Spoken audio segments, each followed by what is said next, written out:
नमस्कार. चला तर मग भारतीय बँकिंगच्या दुनियेत शिरूया. सुरुवात करूया अगदी पहिल्या आणि सगळ्यात महत्त्वाच्या पायरीपासून. ते म्हणजे आपलं पहिलं सेव्हिंग्ज अकाउंट कसं उघडायचं. चला सगळी प्रक्रिया अगदी सोप्या भाषेत समजून घेऊया. आपण जे पैसे कमवतो ते सुरक्षित कुठे राहतात? आणि नुसते सुरक्षित राहून चालेल का? ते वाढायलाही नकोत का?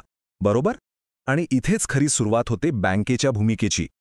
बँक म्हणजे फक्त पैसे ठेवण्याची जागा नाहीये, तर आपल्या आर्थिक प्रवासाची ती पहिली सगळ्यात महत्त्वाची पायरी आहे.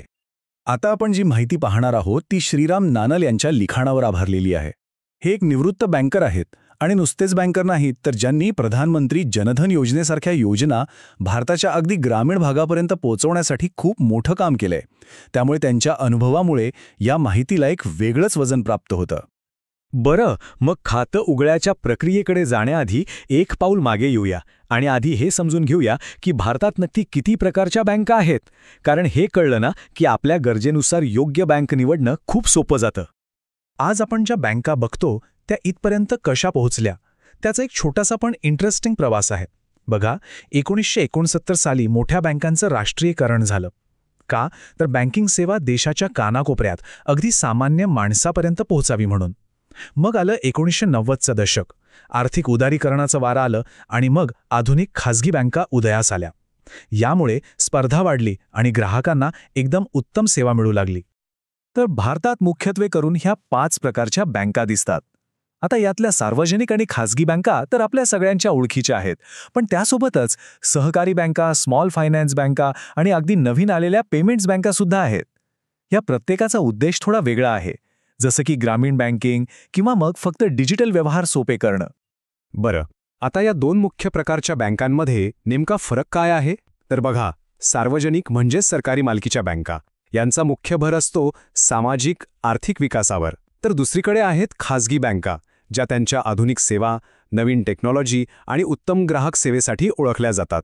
खरं तर दोन्ही प्रकारच्या बँका देशाच्या अर्थव्यवस्थेसाठी खूप महत्त्वाच्या आहेत. चला, आता सगळी पार्श्वभूमी समजून झाली आहे. आता वळूया थेट मुद्द्याकडे, म्हणजे आपलं बचत खातं उघडण्याच्या प्रत्यक्ष प्रक्रियेकडे. ही प्रक्रिया वाटते तितकी अवघड अजिबात नाहीये. फक्त काही गोष्टी व्यवस्थित लक्षात ठेवायच्या आहेत. कोणतंही बँक खातं उघडायचं असेल तर सगळ्यात पहिली आणि अनिवार्य अट म्हणजे KYC. KYC म्हणजे नो युअर कस्टमर. ही रिझर्व्ह बँकेने घालून दिलेली एक प्रक्रिया आहे. याने होतं काय की आर्थिक व्यवहार सुरक्षित राहतात आणि कुठल्याही गैरप्रकारांना आळा बसतो. आता KYCसाठी लागतो ओळखीचा पुरावा. चांगली गोष्ट ही आहे की यासाठी खूप पर्याय आहेत. इथे जी लिस्ट दिली आहे ना, त्यापैकी कोणतंही एक कागदपत्र चालतं. म्हणजे पॅन कार्ड, आधार कार्ड, पासपोर्ट, काहीही. एक गोष्ट लक्षात घ्या, पॅन कार्ड असणं नेहमीच चांगलं, आणि समजा ते नसेलच तर त्यासाठी फॉर्म 60 भरावा लागतो. ओळखीच्या पुराव्यासोबतच लागतो पत्त्याचा पुरावा. आणि इथेही आपल्याकडे अनेक पर्याय आहेत. आधार कार्ड, पासपोर्ट, ड्रायव्हिंग लायसन्स यातलं काहीही चालेल. फक्त एक छोटीशी गोष्ट लक्षात ठेवायची आहे, जर आपण वीज किंवा टेलिफोन बिल देत असाल तर ते 2 महिन्यांपेक्षा जास्त जुनं नसावं. आणि हो, ह्या सगळ्या कागदपत्रांसोबत आपले नुकतेच काढलेले 2 पासपोर्ट साईज फोटो लागतील. ही एक छोटीशी पण विसरता कामा नये अशी गोष्ट आहे. तर ही संपूर्ण प्रक्रिया या 7 सोप्या पायऱ्यांमध्ये विभागलेली आहे.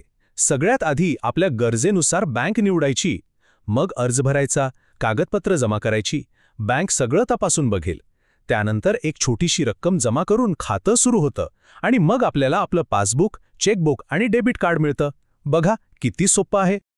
आता इथे खूप महत्त्वाची गोष्ट आहे जी विसरून चालणार नाही, ती म्हणजे नॉमिनी म्हणजे वारस. आता खातं उघडताना नॉमिनीचं नाव देणं बंधनकारक आहे आणि हे खूप चांगलं आहे, कारण यामुळे दुर्दैवाने खातेधारकाचं निधन झाल्यास त्यांच्या वारसांना पैसे मिळण्याची प्रक्रिया खूप सोपी आणि विनात्रास होते. चला तर, आता खातं उघडण्याची प्रक्रिया तर आपण पाहिली, पण हे सगळं करून फायदा काय? म्हणजे बचत खातं असणं आपल्यासाठी इतकं महत्त्वाचं का आहे ते आता पाहूया. बँकासुद्धा आपल्या वेगवेगळ्या गरजा ओळखतात, म्हणूनच त्या वेगवेगळ्या प्रकारची बचत खाती देतात. उदाहरणार्थ, पगारदार लोकांसाठी सॅलरी अकाउंट असतं, ज्यात मिनिमम बॅलन्सची अट नसते, किंवा ज्येष्ठ नागरिकांसाठी खास व्याजदर आणि सुविधा असलेली खाती असतात. अगदी मुलांसाठी सुद्धा मायनर अकाउंट असतं. बचत खात्याचे फायदे खरंच खूप आहेत. सगळ्यात महत्त्वाचं म्हणजे आपले पैसे सुरक्षित राहतात. त्यावर थोडं का होईना व्याज मिळतं. ATM आणि ऑनलाईन बँकिंगमुळे पैसे कधीही कुठेही वापरता येतात.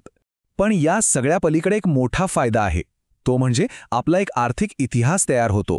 एक चांगला बँकिंग रेकॉर्ड बनतो, जो आपल्याला पुढे जाऊन कर्ज घेण्यासाठी खूप उपयोगी पडतो. तर आज आपण बँक खातं उघडण्यासारखी एक मूलभूत पण अत्यंत महत्त्वाची गोष्ट समजून घेतली. खरं तर हा आर्थिक स्वातंत्र्याच्या दिशेने टाकलेला पहिला आणि सर्वात महत्त्वाचा टप्पा आहे. पण जाता जाता एक प्रश्न मनात येतो. आजच्या या डिजिटल जगात जिथे खर्च करणं सेकंदाचा खेळ झाला आहे, तिथे बचत करण्याची ही मूलभूत सवय पुढे जाऊन कसं रूप बदलेल, ती कशी टिकून राहील, यावर विचार करायला नक्कीच हवा.